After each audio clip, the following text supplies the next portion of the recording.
we're going to be inundated with thunder and lightning. That is where we're hopefully having dinner tonight.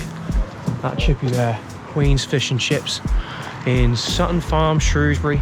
Closes at 9:30 p.m. tonight. I'm thinking of being a bit lazy tonight. We're off for a camp up to a place called the Lawley to go and watch a beautiful sunset. And then we're going to do some kind of, I guess you could call it maybe an attempt at a Halloween special, to go to a place called Acton Burnell Castle. You know where you're going, didn't you? Yep. Because I don't, so I'll be following Matty tonight. So yeah, we're going to be checking out an old kind of, is it supposed to be haunted? It's supposed to be haunted, and the churchyard is definitely. So we've got to get a shift on, get parked up at the Lawley, go watch the sunset, go and do our little haunted explore, and then get some fish and chips later on, and then try and find some kind of stealthy park up to finish off the evening. Right, I'll follow you, shall I? Yep. Okay, let's make our way to the Lawley.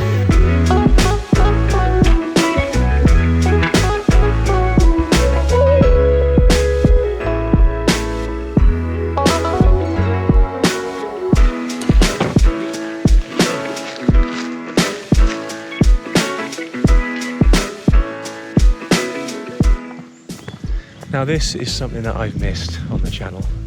For those long-standing viewers, you'd have known that I actually did some lockdown walks with Dave Outdoors. And this was kind of what we did throughout lockdown to get our daily exercise, should we say. But this brings back a lot of memories.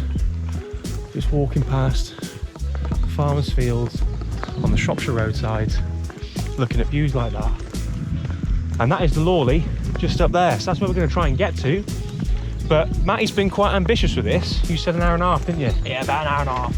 And then he saw that hill and said, yeah, we've got to get up that one first to then go to that one. So we're being quite ambitious tonight, but we'll see how we get on. Right, so we just stopped to catch our breath on hill 1 of how many, Matty? 4? 1 of 4? You said it was 1 of 2. Well, I might have lied a little. I tell you what, if we do 4 hills, that chippy ain't gonna touch it. I'm thinking Indian curry, some kebab house, dirty greasy spoon maybe. That's what I'm gonna need tonight if I'm doing 4 flipping hills. I've been hoodwinked. He's tricked me up here.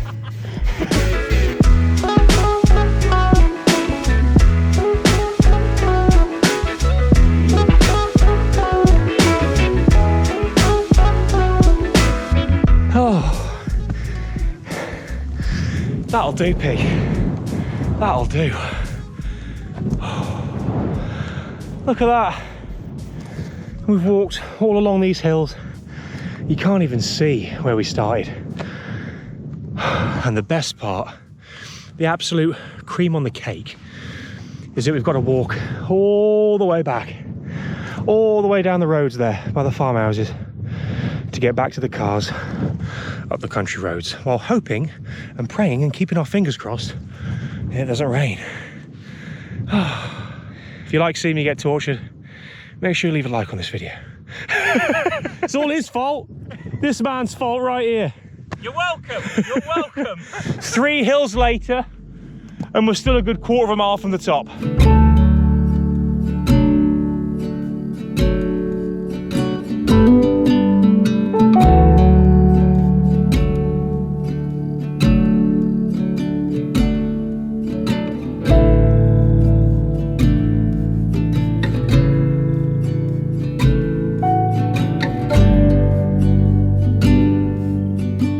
We took in the views for a few minutes and then decided to get a shift on before some rather ominous clouds had a chance to catch us up. The air is getting very, very moist, which doesn't bode well for us. The waterproof shell on the backpack. We might just do a little light jog, I think. I'm a little bit worried.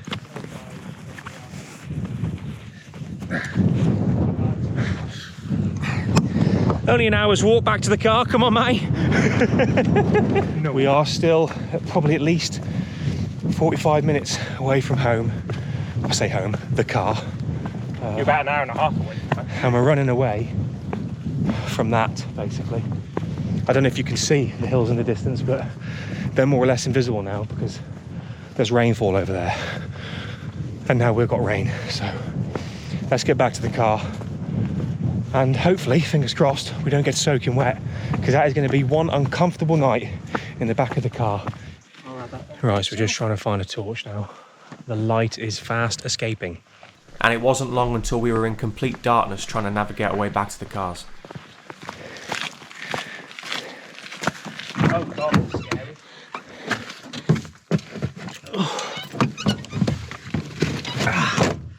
Oh, my legs. My poor, poor legs. Have I got any chocolate in here?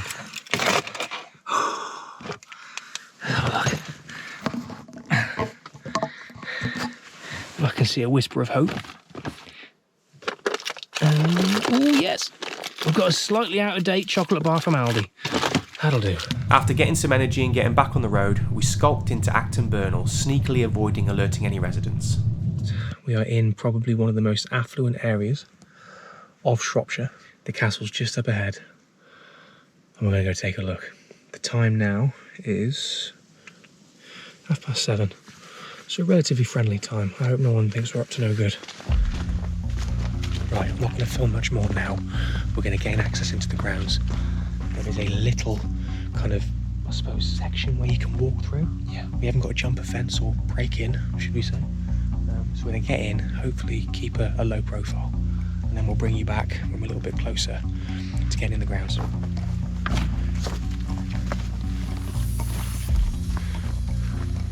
Right, there's the gate. And it's open. So just explain to the viewers what an EMF meter is. So an EMF meter, for everybody here, this meter detects electromagnetic field, and there are theories that the paranormal like to manipulate these electromagnetic fields.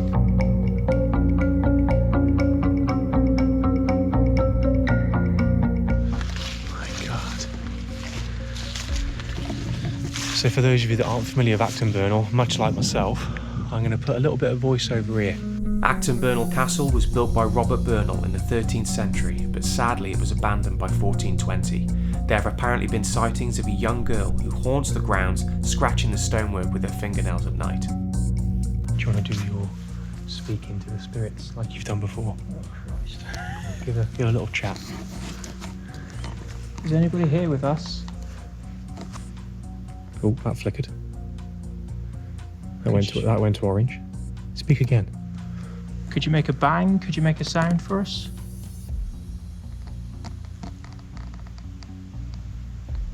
Can you appear in front of us? Don't say that. Oh my Christ.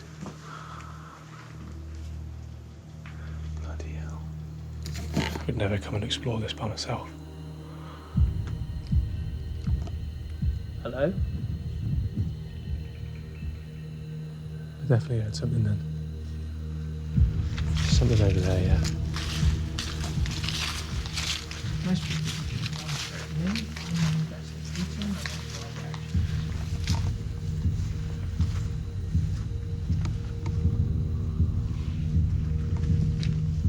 Yeah, there's definitely a noise coming from over there. Don't think you guys would have heard it. It was quite quiet. There might be rats here. What? That's a security light. Over there, that is a security light. I think we may have visitors in a minute. That really is going off.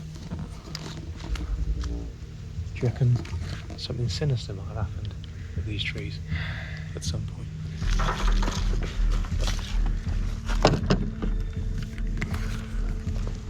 After well and truly scaring ourselves silly, we decided to head back to the safety of the cars.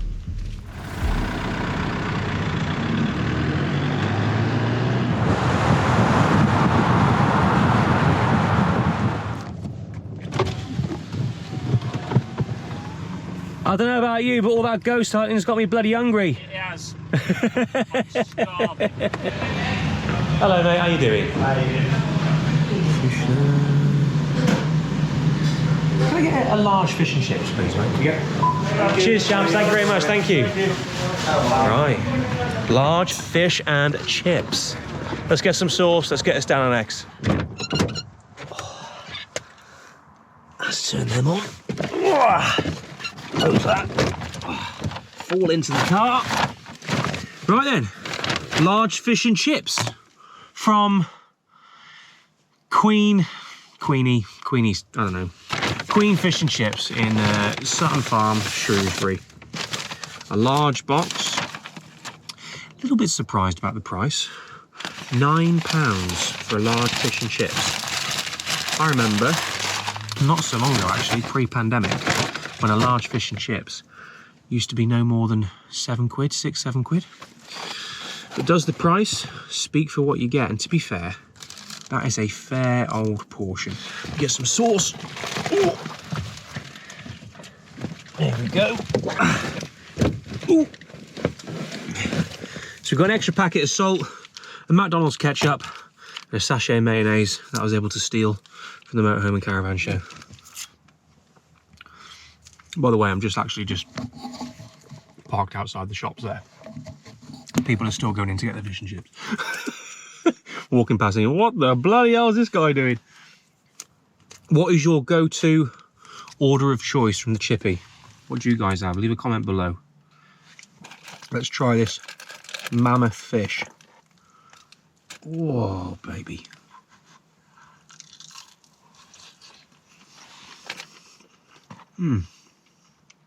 Fair play. That is a good fish. And just while I devour the rest of my fish and chips, I want to quickly show you a new piece of kit I've been sent, the Hollyland Lark M1 wireless microphone. What you can see on my chest there is part of the wireless mic, and I thought there's no better place to test it in a really busy environment like this. You've got people talking all around me. Sometimes it's quite difficult in environments like this to use the onboard mic of the GoPro. So I thought if I'm going to test it, this is the place to do it. So this little button here, I believe, that activates noise cancellation. So a lot of the exterior noise now, my voice should sound very, very different to what it has done before. You should hear very, very little of the noise around me now and just focus on my voice. Let's turn that back again. So that's noise cancellation off. But that is an audio test of the Lark M1 wireless mic system. A big thanks to Hollyland for sending me the mic to test. I'll leave a link in the description if you're interested in getting yourselves one. I actually can't believe I ate all of that. That is pretty scandalous. But yeah, what was a full box of fish and chips is now in my belly. So we have found a place. The sat-nav is now set up to go to Corbett Wood. For those long-standing viewers, you'll know that I've been to Corbett Wood before, Grins Hill. Absolutely beautiful park up. Hopefully the sun will give us a nice blessing in the morning and shine through the trees. I did a camp there, God, quite a few months ago now, in the middle of winter. A bit cold, but it was a nice, beautiful park up. There was one camper van there, so I'm thinking that's going to give us the best chance of having a good night's sleep tonight. So Matt is going to follow me. The sat-nav's ready. Let's go and find a place to bed down for the night, and fingers crossed, Corbett Wood is it. My God, we have the whole place to ourselves. Champion. The temperature has already started to drop a little bit. Let's get it nice and warm, get the window covers up, and then we'll see if we can get a good night's sleep.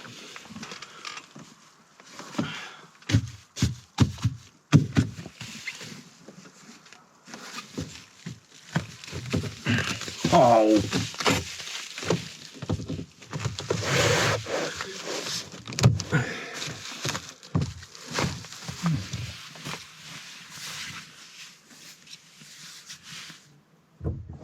I wish you a very successful and comfortable evening with your new bed, and I'll see you in the morning. All right, have a good one. Hopefully, I don't bring you back before sunrise. We have a nice quiet night in Corbett Woods at Grins Hill. Fingers crossed. I'll see you tomorrow.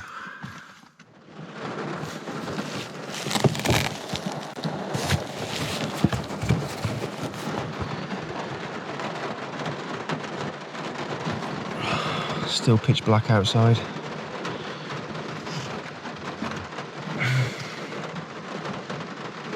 .7 and it's still pitch black. Ooh. It has been raining like this probably for the last 2 hours. I've just checked the forecast for where we are now at Corbett Woods near Grins Hill, just outside Shrewsbury. And it says we're due thunderstorms now. So in about an hour's time, we're going to be inundated with thunder and lightning. So I might stick around for that. That could be interesting. Or I might scarper. I'm not sure yet. I certainly won't be opening the boot this morning to have some breakfast. So I think I'm going to brave it in here for a little bit. Might give Matty a call, see if he's up. I did hear him stirring about an hour and a half ago. So it'd be good to hear off him and see how his first night of his new bed's been. Got the heater on underneath the bed. I'm quite happy tucked away inside here for the foreseeable future.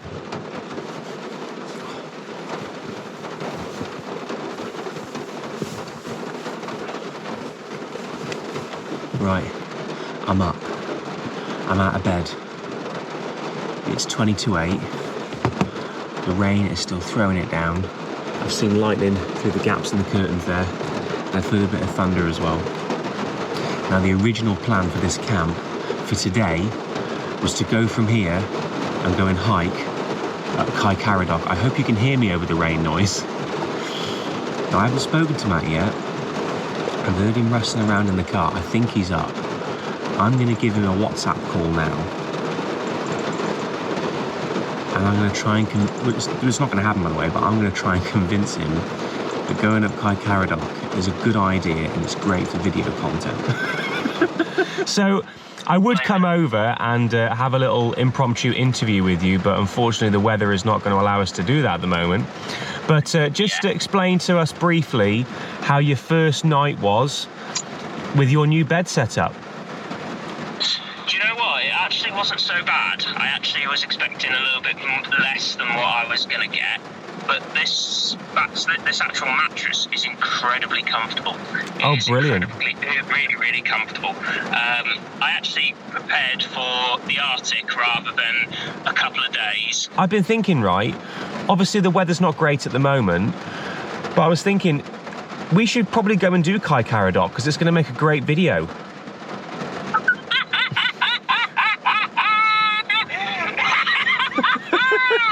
Yeah, you're gonna you will slip, slide and flollop in this. I'm telling you now, you will slip, slide and flollop in that. What do you think, though? Do you think, I mean, genuinely though, I mean, that's what people go on YouTube to watch, isn't it? A bit of failure, a bit of, you know, downtrodden, wetness. That's what they want to see. Should we go do it? Hell no. Give us a sign out to the viewers, they're watching, so say goodbye. See you, folks. All right, mate, I'll call you back in a sec, all right? Well, at least he had a good night in the back of the car. Now comes the real challenge. Before I sign off from this video, I've got one more challenge left to be able to make a successful escape from this parking spot. I do not want to get out of the car. It is torrential rain outside. I've got the window covers up and I need to find some way of scrambling into the front of the car, get my shoes on while I'm in the driver's seat, and then hopefully drive away dry. So let's give it a crack. Now, if I go in feet first, we should be okay. I'd like to think. Ooh. This isn't going to be a very flattering shot. I do apologise. Oh! I contort my body. Okay.